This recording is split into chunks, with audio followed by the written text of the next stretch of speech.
Most people study for hours, then forget everything the next day. NASA astronauts master entire spacecraft systems in months. They memorize thousands of procedures, execute them flawlessly while floating 250 miles above Earth. They're not smarter than you. They just train differently. The acceptance rate? 0.1%. It's harder to become an astronaut than to get into Harvard. But the people who make it aren't geniuses. They're trained using methods that schools never taught you. The third method? Schools actively teach you the opposite. And it's the reason most people forget everything they learn. That's fine. Until you're in a job interview and your mind goes blank. Until you're giving the presentation of your career and you can't remember your own slides. NASA can't afford that. One mistake in space means a dead astronaut and a $150 billion disaster. So they engineered training protocols that make forgetting physically impossible. Here's the first one. Chapter 1. The Death Simulation. Here's what motivational speakers say. Visualize success. See yourself winning. Feel the victory before it happens. Idiots. Chris Hadfield, commander of the International Space Station, says the opposite. Don't visualize success. Hadfield calls this the power of negative thinking. While you're visualizing success, he's asking one brutal question. What is the next thing that will kill me? Astronauts visualize failure, constantly, obsessively, in brutal detail. It's an ancient Stoic technique called premeditatio malorum, the premeditation of evils. Here's why this works. Fear of the unknown causes panic. Your brain doesn't know what to do. It freezes, shuts down. But fear of the expected? That's manageable, because you've rehearsed the response. Fire in the spacecraft? Simulated 100 times. Cabin depressurization? Simulated 100 times. Complete power failure? Simulated 100 times. Imagine a rocket launch. The engines ignite. Violent vibration. Alarms screaming. A vacuum seal breaks. A thruster explodes. Oxygen levels drop. The margin for error is 0. Most people would pass out. Hadfield proved this in the most terrifying way possible. In his TED Talk, he tells this story. He's on a spacewalk outside the International Space Station. Then the anti-fog solution from inside his helmet visor leaks into his eyes. They start burning. Vision goes blurry. He should be panicking. Then it gets worse. He goes completely blind. Floating outside the spacecraft, 250 miles above Earth, unable to see anything. But he's calm, methodical, moving through the procedure automatically. He's already died in this scenario 100 times. This is just another Tuesday. Meanwhile, you panic when your phone dies at 2%. Idiots. This isn't just NASA. Gary Klein, a cognitive psychologist who studied decision-making for the US military, developed something called the Pre-Mortem analysis. His research found that teams who imagined failure before starting a project identified 30% more risks than teams who didn't. Successful business owners use the same principle. They don't ask, how can I be more successful? They ask, what would kill my company in the least amount of moves possible? Then they build plans to make sure those things never happen. And if they do, they're already prepared with alternatives. Your version. Before a big presentation. Visualize everything going wrong. The projector fails. The audience looks bored. You forget a section completely. Plan your response to each scenario. Projector fails. Continue without slides. Audience bored? You have a backup story. Forget a section? You have a transition that covers it. List every reason you could fail. Don't just list them. Solve them. The key is this. Prepare for every failure. And success takes care of itself. But mindset is only step 1. Now you need to actually learn the material. Chapter 2. The Crawl Protocol. Here's what most people get wrong. They try to learn everything at once. Schools throw lectures, readings, assignments, and exams at you simultaneously. Your brain gets flooded. Nothing sticks. You try to learn Spanish. You download 5 apps, watch Spanish TV, listen to podcasts, buy a grammar book. All in the first week. You drink from the fire hose. You feel overwhelmed. You quit. Wrong. NASA does the opposite. They call it the crawl, walk, run protocol.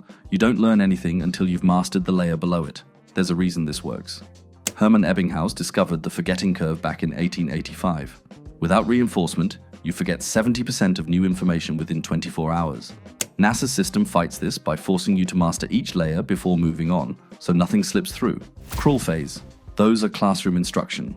Single system. No distractions. An astronaut doesn't learn the whole spacecraft.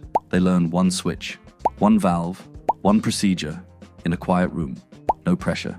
They keep repeating it for a week. They learn it until it's boring, until they can draw it with their eyes closed. Walk phase. Add complexity. 2 systems together. Small simulations. Controlled stress. Run phase. Full-scale simulation. Everything at once. Instructors screaming. Alarms blaring. Multiple failures happening simultaneously. You don't walk until you've proven you can crawl. You don't run until walking is automatic. Your version. Learning a new language? Don't try to learn Spanish. Learn the 20 most common verbs. Just verbs. Drill them for a week until you can conjugate them half asleep. Then add basic sentence structure. Then add past tense. Layer by layer. Learning an instrument? Master one chord, then two. Don't try to play a song until the basics are automatic. Use a flashcard app like Anki, RemNote, or Quizlet. They use spaced repetition. They show you cards right before you're about to forget them, which burns information into long-term memory.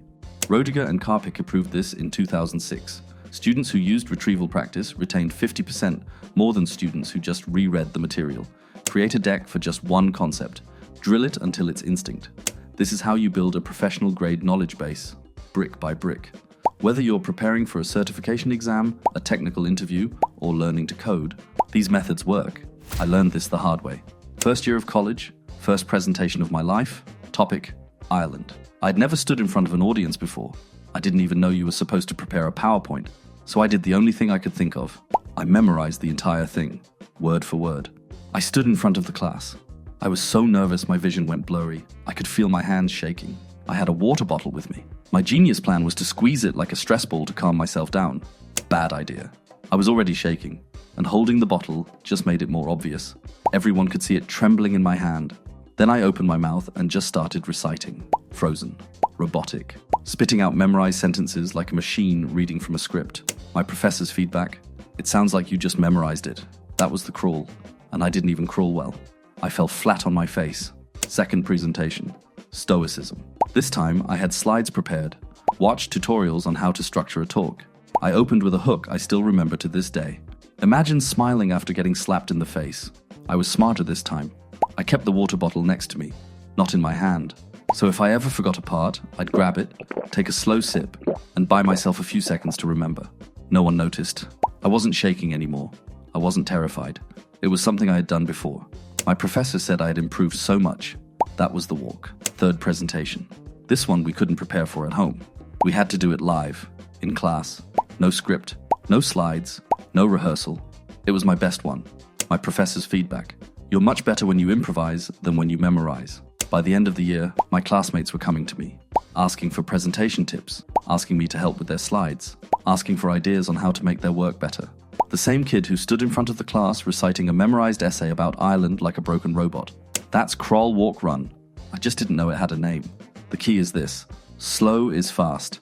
Master each layer before stacking the next. By the way, I made a free printable called the NASA Learning Protocol. It's a one-page cheat sheet with all three methods from this video: the death simulation planner, the crawl, walk, run tracker, and a pressure training log. Print it out, fill it in by hand every week. Link is in the description. It's free. But here is the problem. You can have the skills, but if you can't access them when the pressure is on, you're dead. And that's where the third method comes in. Chapter 3, the Library Fallacy. Here is the most dangerous trap in learning, the Library Fallacy. You study in a quiet room. Lo-fi beats playing, perfect coffee. You take the practice test and get 100%. You feel like a genius. Then you walk into the real exam. The clock is ticking, the room is loud, the proctor is staring at you, and suddenly, your mind goes blank. Why? Because you prioritize comfort. Robert Bjork, a cognitive psychologist at UCLA, calls this desirable difficulties. His research shows that harder practice conditions, the ones that feel uncomfortable, produce significantly stronger long-term retention than easy ones. Your brain encodes information deeper when it has to fight for it. NASA knows comfort is the enemy of retention. They don't just teach skills, they teach astronauts to use them in hell. Hadfield didn't train in a quiet library. He trained in chaos. NASA has a final training phase called integrated simulations. The astronauts sit in a full replica of the cockpit, and there's a person watching from a control room, the simulation supervisor. Their job: destroy you.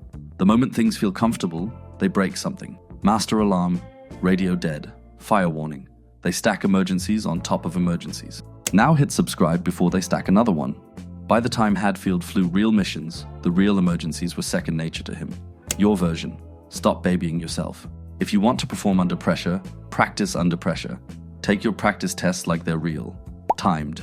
No phone, no breaks, no second chances. If you wouldn't have it during the real exam, you don't get it during practice. Whether it's the MCAT, a coding bootcamp final, or a board presentation, simulate the real conditions. If you have 60 minutes for an exam, practice finishing in 45. Train your brain to work faster than it needs to. If you're learning a language, don't practice with apps in your quiet apartment. Go to a restaurant and order in Spanish. Stumble. Feel embarrassed? Do it again. It will feel terrible. You will sweat. Good. That discomfort is your brain building armor. The key is this. If it feels comfortable, it's not working. One more thing. This video gives you 3 methods, but I didn't show you how to combine them into one system. NASA did. 2 NASA scientists wrote an internal paper redesigning astronaut training from scratch. It contains 5 additional training principles this video didn't cover, like why getting feedback at the wrong time destroys your memory, the optimal way to practice a skill, and the exact spacing protocol NASA uses to make sure astronauts never forget what they learn. I broke down the full paper, plus the 5 missing principles, on my Patreon. Link in the description. In space, nobody can hear you scream. But down here, the world is loud, it's messy, it's competitive. You can let that crush you, or you can train for it. You don't need to be an astronaut to learn like one. You don't need a multi-million-dollar simulator. You just need to change your learning methods. Whether you're upskilling for a career change, preparing for a certification exam, or learning a new system at work, these 3 methods are the difference between professionals who get promoted and professionals who stay stuck. But learning is only half the equation. The other half? Remembering it when you actually need it. Most people blank during the important moments. Everything they studied disappears. Not because they have bad memory, because they stored it wrong. Your brain has biological exploits, ancient memory systems that schools completely ignore. Navy SEALs discovered how to weaponize them. They developed brutal methods that burn information into permanent storage. Methods so effective, they never forget anything, even under gunfire. That's why I made this video breaking down exactly how Navy SEALs memorize anything, so you can pair elite learning speed with elite memory retention. Watch it next.